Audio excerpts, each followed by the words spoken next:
Hi, hello, good morning. It is that time of the month again where we review all the books I read in the month. This month being June. Oh my goodness, that took a minute. The heat is addling my brain. I had a bit of a slow month. I only read 7 books.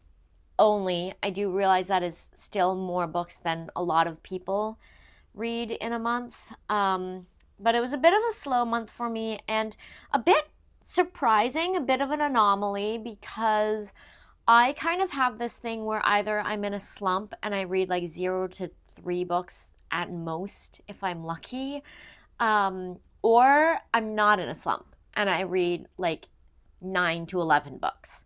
It's not that common that I'll read like 5, 6, 7 books in a month. It's pretty typical of me to read either like no books or all the books.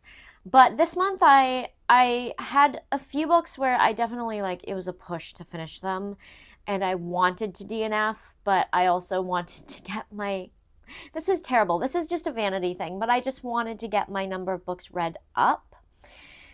So I finished some books that I really didn't like, or like I wasn't really, not even that I didn't like them, but I just wasn't super engaged by them.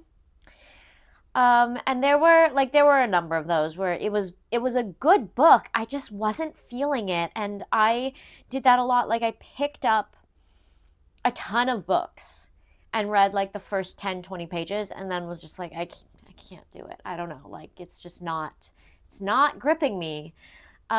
So we read 7 books and let's go.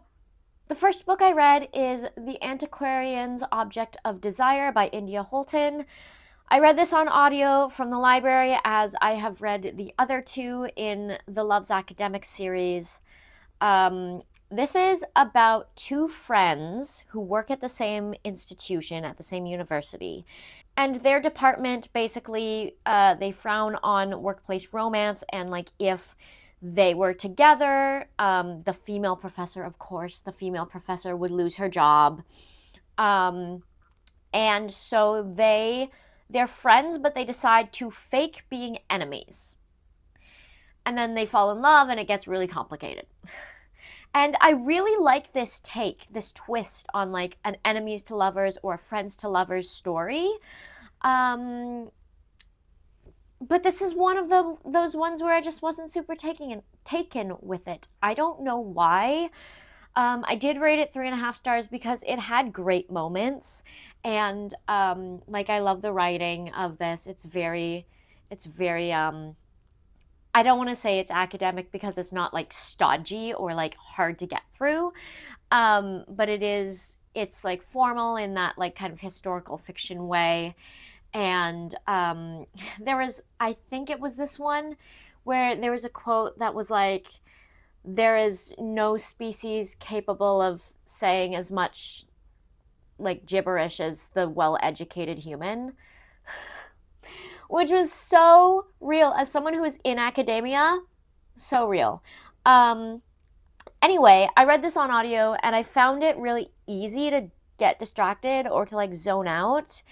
It just didn't grip me the way that I wish it had. I loved The Ornithologist's Field Guide to Love, which was the first book.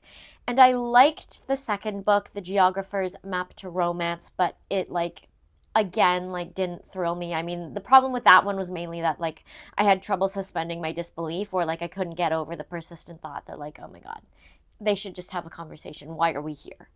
Um but yeah, this one just for unknown, undefinable reasons, couldn't get into it.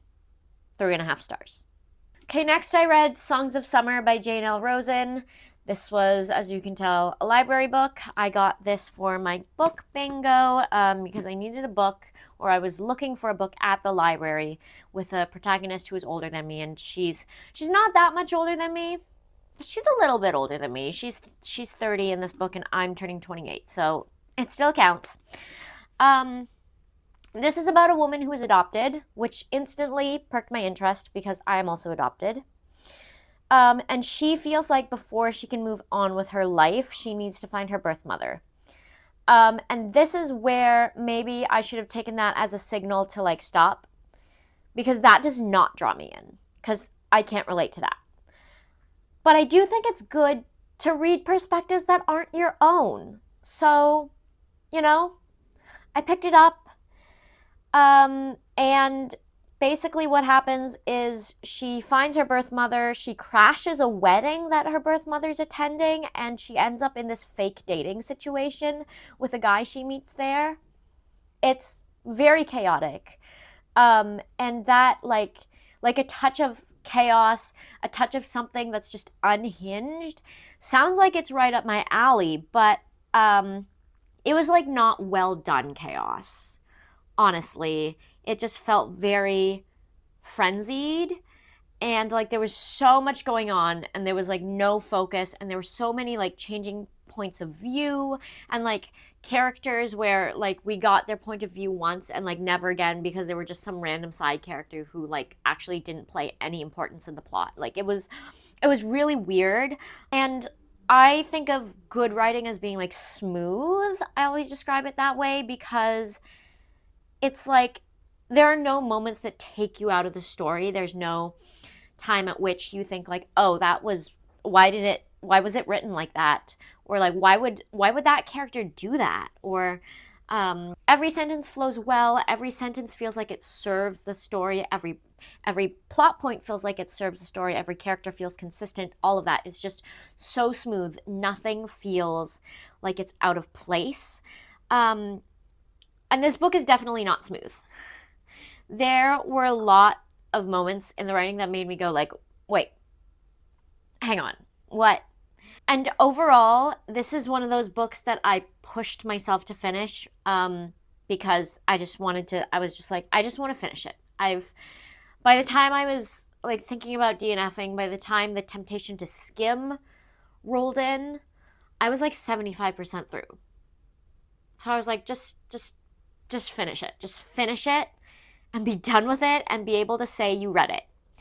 So I pushed through, but I rated it 2.5 stars, because I really just, actually, that, now that I'm thinking about that, now that I'm like hearing the review that I just gave you, that extra half a star seems generous, because like a 2.5 star is just kind of like, I feel ambivalent about it, but I don't feel ambivalent about this book. I like actively dislike this book. So maybe we'll say 2 stars. Okay, in contrast to that, I read Red, White, and Royal Blue by Casey McQuiston. I got this out of the library because it was a 7-day express loan, and I had read One Last Stop by the same author many years ago. My friend actually gave me her copy. And I honestly didn't expect to like this that much, because it's MLM and I typically don't care for MLM stories. But I loved it. Oh my gosh, I loved it. I devoured it. It's about the son of the fictional president of the United States. She's the first female president of the United States, and the heir to the British throne. And it's like a whole political debacle that they're queer, especially when it comes to like being the heir to the British throne. Like, there's a very long line of like, this is how we do things and this is how we don't do things, and like we have a public image to protect. It's a lot of that. Whereas like son of the president, like I think they call him like the first son or whatever, like he has like a little bit more wiggle room, although his coming out comes like kind of at an inconvenient time, because like his mother is just starting to run for re-election, and that definitely causes a stir, ruffles some feathers.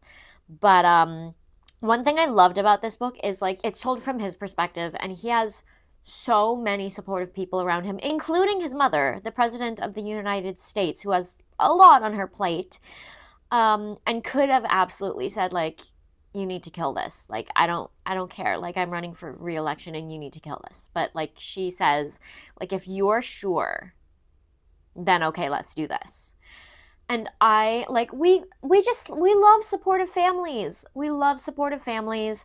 I just overall, I thought it was like so sweet and engaging, and I read it in like, I didn't need 7 days. I needed like 2 or 3. The characters are really interesting. They have a lot of depth. There's a lot of heart in this. And yeah, I really like this one. And I know it's been adapted into, I don't know if it's a TV show or a movie, but I know it's been adapted for screen in some capacity because my library copy had the movie poster or whatever as the book cover. So I actually would be curious to see that for sure. So yeah, 5.5 stars. Okay, the next book I read was She and Her Cat by Naruki Nagakawa. This is based on an anime film by Makoto Shinkai. And I honestly, like the first half, I wasn't super enthralled by. I don't know, it was like good, but it just wasn't like super. I was just kind of like, okay, that's a story. That's interesting. Like I liked that. That's cute. But it didn't like pull up my heartstrings or like really like I wasn't riveted by it. The book is basically a series of 4 vignettes, and they're all interconnected, and they go between the perspectives of these women and their cats, hence the title She and Her Cat. And yeah, I wasn't like super taken in by the first half, but the second half actually took a turn. It got quite bittersweet and even sad. I'm not gonna lie, it got to me. It did get to me. I cried. And I ended up really loving the way everything was intertwined. So I rated this 4 stars, and like I said, it's based on a short film, and I definitely need to seek that out. And oh, the translator is Ginny Teple Takamori, who also translated Convenience Store Woman, which I also read a few years ago and really liked. Oh my goodness, I am like glowing a little too much. It is so hot in here. Oh my god. Moving on. I read To You at the Altar by Rebecca Thorne. This is the 3rd in the Tomes and Teas series. And if you know me, you know I love my cozy fantasy these days, my like low stakes, my like legends and lattes. These books never disappoint, honestly. I fly through them. I rated it 4 stars because I just had such a good time. It's so cute. This one basically follows Reina and Kianth in the time leading up to their marriage, hence the title To You at the Altar. And I can't really say anything about it, I don't think, without spoiling the other 2. But just know that it's really cute, and I really enjoyed it, and I need to read the 4th one, which I think might be the last one, or at least the last published one. I need to read it as soon as possible. So 4 stars. Next, I read The Poet Empress by Shen Tao, which I got on audiobook. But it's like a 16-hour audiobook that I read in like 2 days. So obviously I needed a trophy copy. This is one that's just spectacularly written. It drew me in from the very first sentence. I just couldn't stop listening to it, and when I wasn't listening to it, I was thinking about it. Like I was just obsessed with it. And of course, I plan to read it again in the near future. I still feel obsessed with it, and I still feel like I'm thinking about it. So I really need to reread it ASAP. This is about a poor girl who signs up to become a concubine to a cruel prince so she can send money home to her family. And that sounds like just like your stereotypical romantasy plotline. But it's so much more than that. It turned out to be so much more than that. There's so much more intrigue and surprising moments and like little twists and like a couple big twists. And it just, it was, I don't have the words to describe how good it was. Like, please go read this book. Although do note, it is quite dark. It is a dark romantasy, a dark fantasy. There's like on-page violence. There's like themes of like abuse, stuff like that. So like, just be careful. But easy 5 stars. Easy 5 stars. Okay, the last book I read was One Golden Summer by Carly Fortune. I picked this up because I felt like I was getting into a bit of a slump, and I just needed something by an author who never disappoints. I find Carly Fortune's books to be just so like digestible and fun, but as like lighthearted as they overall are, they do also have like serious moments, but the serious moments feel like they really like serve and progress the plot, not like they're just kind of interpolated in there for the sake of having some gravitas. Like they belong there, and they are like appropriately serious. They're not like insanely dark. They're like proportionate to what the story is. So, this is a woman who goes back to the cottage where she went as a child with her grandmother. And the grandmother has this saying, good things happen at the lake. And this girl, she's basically trying to find herself again. Like, she feels like she, especially in terms of her career, has sacrificed a lot and like given up a lot of herself in order to get by, in order to progress, in order to theoretically get where she wants to go, but she finds that, like, oh, maybe I'm just like backed into a corner now. So she takes a vacation, her first one in a long time. She goes to the lake with her grandmother, and of course, she meets this man, and they fall in love. And it's just supposed to be like a fling, you know. She has this bucket list that she thinks she might complete over the course of the summer, and one of the things on the list is like kiss a cute guy. And she has never been a one night stand kind of person, never been a flings type of person, but it's just meant to be a fling. It's just meant to be fun.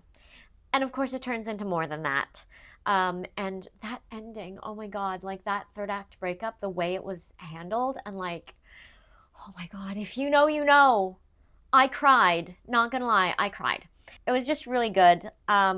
And like I said, Carly Fortune never disappoints. So this one was 4.5 stars. Okay, that is it for the books that I read in the month of June. Not as many as I would have liked, but still like not a bad reading month. Like I had, I think, like 3 books that really knocked it out of the park for me. So yeah, let me know what you're reading. Let me know how you're surviving this heat wave. Oh my goodness, it's 35 outside, but it feels like 45 with the humidex. And it is, what is it in my apartment? This thing, the thermometer on my air conditioning only gives it to me in Fahrenheit. So it's 90 degrees in my bedroom. I don't know what that is in Celsius. I just know that 90 degrees is quite hot. So I hope you're all staying cool. I hope you're all surviving. I'll see you in the next one. Bye.